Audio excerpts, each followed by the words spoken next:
she got rid of all those bags and she's left with just a few designer bags. You know, she had tons of Dior bags in the past. She had so many Chanel bags, actually. In this video, she doesn't have any Chanel bags left, so she sold all her Chanel bags, guys. She found that although she loved the Birkin bags, although she loved Hermes quality, the craftsmanship, she didn't think it was worth sacrificing her peace over worrying about a handbag. Hey guys, welcome to my channel. I'm Jess. I just watched a video by Lydia, Ellis, Millen sharing her current updated handbag collection, and I wanted to discuss it today because I found her video to be super inspiring and she had a lot of words of wisdom that she shared throughout her video. She's been collecting handbags for, I'm gonna say, like probably over a decade for sure, and she is a really famous influencer who I feel like did have a big impact on the whole movement of collecting luxury and buying luxury, or she was kind of a part of a lot of influencers at the time who kind of encouraged buying the latest coolest trends. You know, I remember when she bought her Pochette Matisse and she was very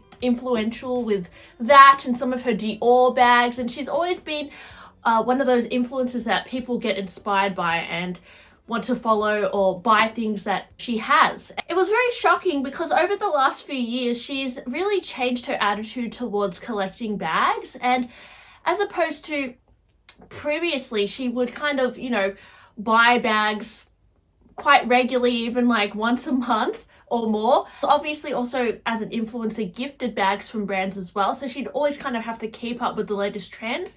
But I love her new mindset now because she's all about buying bags to keep and to wear them for years and years to come, and she loves and encourages buying pre-loved bags and secondhand goods, which is very different to what influencers usually do. They usually push buying the latest thing from like the hottest brand, where she's really encouraging people to buy bags that are secondhand, have some, you know, even a bit of a story to them, and really cherish them. And I think that kind of shift in the way that she's started to collect bags is really refreshing, and it's also I think it's very healthy, because I think a lot of us can agree keeping up with the latest trends and constantly craving to buy a bag or obsessing over bags can sometimes take over your life a little bit, which is a little bit silly. She also mentions in her video how her Hermes journey is kind of, you know, over now, and she brought up a lot of interesting points as to why that is. So we'll get to that at the end of the video, guys, but let's just go through her current handbag collection. And also what's really exciting is that she's actually teamed up with Fairfax and Favor and released a few of her own bags as well. So she is proudly wearing her own designs, which is amazing. I mean, we even see, you know, famous celebrities like Mary-Kate and Ashley Olsen sporting their own designs from the row and all that. And I actually wanted to make a video on that soon as well, because I know there's a few bags from the road that a lot of people have been asking me about that seem a little bit Hermes inspired. And I think in a similar sense, Lydia has been a little bit inspired by Hermes with her bag designs. In a way, I would say her bag designs, they're giving me like Ralph Lauren Hermes vibes, but one of her like signature kind of silhouettes is this kind of like boxy top handle bag with outside stitching. It's made in this vegetable tanned leather, and she prides herself in this leather because it kind of has like a natural look to it and all patina over time. I did read in the on the Fairfax and Favor website that some of the dyes that they dye this leather with can actually transfer onto your clothes, so I'll be a bit wary about that. But they're in these gorgeous, like very classic colors, like black, like this gorgeous burgundy. I'm like obsessed with that color, and more of like a brownie tone. So I love the colors that she's chosen. And yeah, her signature kind of look is this little top handle tote bag. It's giving Birkin vibes with the, I guess, the shape and the sizing of it. However, it's got these like buckles in the front that are kind of Ralph Lauren vibes. And it has a crossbody strap, which makes it a lot more practical than a Birkin. But best of all, this bag costs nothing close to a Birkin in price, which you guys know a Birkin in Australia now is like $20,000 from the store. And, you know, when it comes to the secondhand market for a similar kind of Birkin 25, it could be, you know, $30,000, $40,000, something crazy. This bag, it costs, I think, around 800 USD. So one of her main points in her video was that she no longer wants to worry about her bag when she goes out. She found, especially in London, she had a few situations where she didn't feel safe wearing her Birkin bags when she did have them, because as you guys know, she's sold a bigger part of her collection. She now prioritizes herself and she doesn't want to worry about her bags anymore, and this is why she's kind of designed these bags with Fairfax and Favor that have that timeless kind of look to them, but are not going to be like a liability when she carries them out, which I think is a really strong selling point, to be honest. These bags, they do also contain like a little mirror inside that reminds me of like the new Constance mirror. It's very similar, and you know, it has feet, and I think it's really gorgeous. It does have that little stamping up the top, which is also a bit Hermes-y, but a lot of brands do it. I mean, when I started getting into bags, I was always drawn to that kind of Birkin silhouette. I personally bought a Coach Swagger bag. That was like one of my first kind of like fancier bags. And then later on, I bought the Sac de Jour Nano. But you know, there's a lot of brands that do this kind of like idea of a bag. So I don't know if the design is necessarily super original, but I think it's a really beautiful design. It's something that I personally really like as well. And I really personally like the dark red color that she released. There's also another adaptation of this bag. It's more of a clutch style. It looks similar to like, it's very trending at the moment, like a Kelly Pochette kind of vibe, but it's a bit of its own bag in its own sense. So it's got like a different kind of sangle situation at the front. This bag is super cute as well, and it comes in various colors. And then there is a bigger kind of tote version as well with the similar sangles that she's released, and all three styles have sold out on the Fairfax and Favor website. Apparently they all sold out in like a few hours. So yeah, they're very accessible, I would say, price points to people who are used to buying luxury. These are like really good deals. And on the Fairfax and Favor website, they kind of show someone sewing the bag, and they're really emphasizing on the craftsmanship and the quality. So I think actually like they're really nice designs, and I think it's really cool that Lydia like designed her own bags and now is wearing them. To be honest, that would be like my dream, to design my own handbag. Like that would be so cool. So yeah, I think it's really nice that she's gone down this direction. However, there are a few other designer bags that she actually kept in her collection after culling all her Hermes. You guys know she had like, you know, Birkin 25, like she had vintage Kellys, she had mini Kellys, those really highly regarded bags that, yeah, can make you a little bit of a target if you're out in London.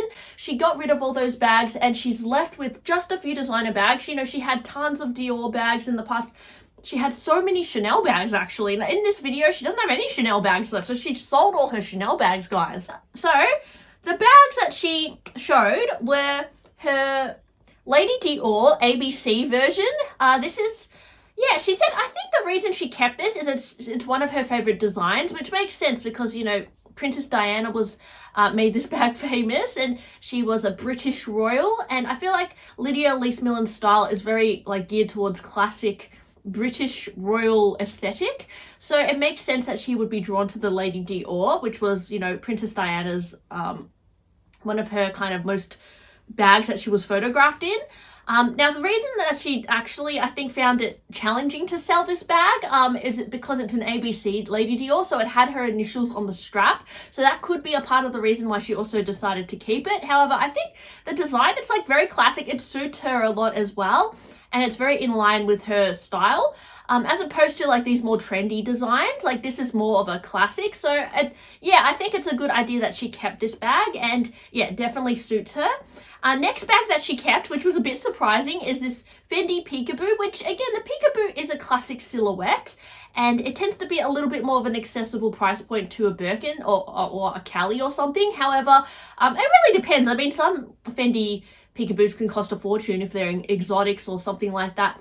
But what was really interesting is that Lydia mentioned how she's more drawn to the classic looks from Fendi, and not necessarily when they went down the trajectory of being a bit more trendy and like releasing Fendi monsters. And she's not into that kind of quirky side that Fendi tends to have, that more over-the-top look. She's more drawn to these classic silhouettes, which she kind of feels like they should have stuck to and not got too trendy. Because, you know, Fendi is one of those brands, I think, that do gift bags to influence as well. They like to push a lot of different silhouettes onto, you know, consumers to kind of keep up and everything. They do a lot of different releases like Pokemon and all that. So she's not really drawn to the more trendy Fendi pieces, but she still appreciates the Fendi peekaboo, and she has one in a suede corally red color, which to be honest would be quite challenging to sell as well. It's quite red bags are impossible to, well, they're not impossible to sell, but they're harder to sell than neutral bags. I actually really like red bags, and I bought a number of red bags on the secondhand market at really good deals because I like red, and I feel like red is a pretty classic color as well, and maybe Lydia agrees, but especially this red, it's more of like a 50s orangey pop red, so it's really cute. And yeah, another bag that she's kept. Another bag that she's kept is this bag. What is this brand? Oh my gosh, I got a mental block, you guys, but it starts with L. Lorna. Is it Lorna? I don't know. Is that a cafe? Anyway, so this bag, it's also, you know, very British royal. The Queen was very notorious for wearing this brand. So it also kind of fits into her aesthetic and her supporting British labels. So another bag that she's kept is this bag. It's also really great quality, but also flies a little bit more under the radar, which I know that Lydia is preferring these days, as opposed to those more recognizable kind of like flashy styles. Oh, and I forgot to mention, she has a few different Mulberry bags as well, which she wears quite regularly. And what's interesting is that she didn't actually buy these directly from the store. She bought them pre-loved, and she really emphasizes on pre-loved bags now. She encourages people to shop pre-loved, which I find so exciting, because I love buying pre-loved as well. And I think, you know, sometimes people look down on pre-loved because they think it's dirty or it's not cool, or that you're too poor to afford going to the store. But honestly, it's a really smart way to shop. The pre-loved market is flooded with gems, you guys, and you can save so much money shopping pre-loved. But not only that, you can buy better quality bags that we know were from a few decades ago, that were more, you know, better crafted. I found so many under the radar Hermes bags on the secondhand market for a few $1,000s, as opposed to spending $10,000 on a new Chanel bag. And the quality is much better than, you know, a modern day Chanel bag. So I love how Lydia is starting to warm more up to pre-loved bags, whereas, you know, in the past, she wasn't really going for the secondhand market as much. She was more drawn to buying the latest, coolest thing, which can be very tiring. So I love how she's encouraging her subscribers to check out the pre-loved market, actually. And even when it comes to contemporary brands like that are seen as more affordable, like Mulberry, she even encourages people to go, you know, buy vintage or older Mulberry bags. And I would agree. I mean, even for Coach bags, I find it hard to, I guess, even pull the trigger on a modern day, like a new Coach bag. Like, it takes me a while to come around to buying a new Coach bag. As much as they're much more affordable than, like, you know, an Hermes bag or something, I still find that it is, like, because they don't hold the value as much, I still find it can be much more enticing to go down the secondhand route and even buy like a vintage Coach bag, because, you know, vintage Coach, it is said to be really good quality as well. So even when it comes to these contemporary brands, sometimes going a secondhand route can be actually better, and you can save a lot of money doing that. Okay, so yeah, she has a few of the Bayswater bags as well. She has one bigger one smaller one. And then she also shows that she often wears her basket bag, which is very Jane Birkin vibes, but it makes sense because she like loves the garden and she's in the countryside, so that makes sense too. She also shows that she bought this Bulgari bag a number of years ago, which Bulgari is very much kind of like her aesthetic as well. But she does mention, which is, she was very honest, that she over the years was also, although she bought this bag with her own money, she was also gifted a number of Bulgari bags over the years through collaborations, and it's something that a lot of like big influencers do experience. And also, I guess you don't realize, like, these big influencers, it seems like they're buying bags all the time, and sometimes they could be, but they're also being gifted a lot of bags, and to show that they're keeping up with the latest trends. And this is, I think, a direction Lydia no longer wants to go down, which is really refreshing as well. Good to kind of buy things slowly and appreciate them and make them last. And actually, this bag, her friend borrowed, and the clasp broke on it, and she still wears it even though it's broken. It could have also affected the resale value, but like, she still is using it and wearing it even though it's broken, which I think is also really shows how much she's trying to get her use out of her bags now, as opposed to you know, just moving on to the next thing time and time again. Really cute little mini Dior bag. This is one of her favorite bags. She loves it. It's cute, it's pink, and she kept this bag, which I think is really cute. It's really, I think it is, you know, if you're a handbag lover, it's nice to have a few like very fancy bags. And I think for Lydia, her Lady Dior's are those kinds of bags. And then this was one of the last like very expensive bags she bought. And it's from Loro Piana, and I've actually never seen her wear this bag. It is, again, a bit more quiet luxury under the radar, so it's kind of more the direction she's going down, I guess. She doesn't want something as, you know, distinguishable as a Birkin, which it kind of has like the little lock down the middle, which reminds me of a Birkin. But she bought this bag after being on the wait list at Hermes for a Cray or a Nata Birkin for a few years, and she was kind of fed up with the whole experience at Hermes, which I know a lot of people are. And she did mention in her video that she really she usually got like 99% of the time she got amazing service from Hermes, but there were a few incidences which kind of turned her off the brand. And I think the main reason why she stopped buying Hermes was actually because she was worried for her safety walking down the street with her Birkin. She would find herself being worried about it getting stolen, and she'd often turn it around and try and hide it. She mentioned that there's so many other things in the world we can be worried about in our lives, like countless things we could worry about. But worrying about a bag is something that she really doesn't want to have to deal with, which is a fair call. And she found that although she loved the Birkin bags, although she loved Hermes quality, the craftsmanship, she didn't think it was worth sacrificing her peace over worrying about a handbag, which I thought was actually a very powerful message. And something that I could personally learn from as well, because I myself have been hyper fixated on bags for years, and although it's brought me a lot of joy and happiness, and I've kind of created like a small income from doing it, I guess, on YouTube, and like even through my job at the moment. I'm currently working at a handbag store, and I've worked at many different luxury brands over the years, and I've been very hyper fixated on luxury and fashion, and I just love it. And you know, Lydia still loves luxury and fashion as well, but when it comes to making yourself a target, walking around with your Birkin, yeah, it is something that you have to take into consideration these days. I will say Melbourne in general is pretty safe. Sorry, I sneezed. I still personally wear my Birkins to cafes and like to shopping centres and stuff, but when I'm out in the city, I would be a bit more wary, to be honest. And I've heard that particularly in London, you have to be a little bit more careful.